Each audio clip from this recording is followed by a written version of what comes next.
The Watcher in the Window. Rachel had always been a light sleeper, but recently her nights were filled with an unnerving sensation, as if something or someone was watching her. It started innocently enough, just a tingle at the back of her neck that made her shift in bed.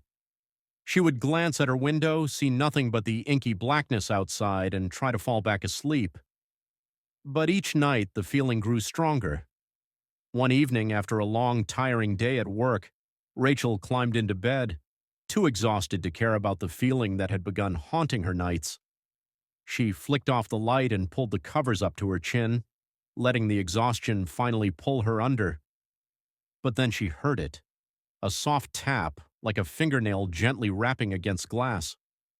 Her eyes shot open, heart thudding against her ribcage.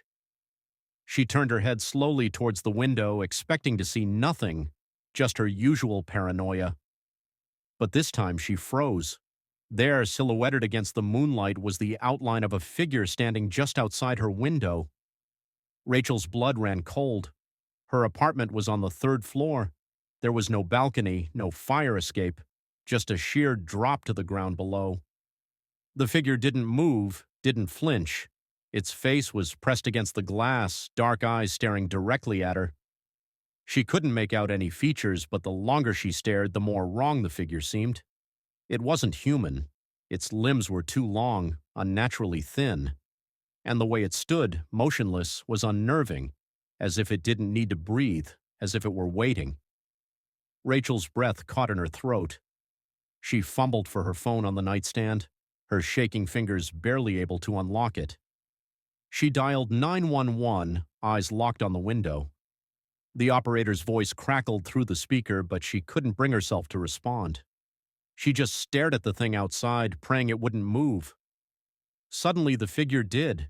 It raised a long, bony finger and tapped once, twice on the glass, as if acknowledging her. And then it grinned. The smile stretched far too wide for any human face, revealing sharp, gleaming teeth that reflected the dim light of her bedroom.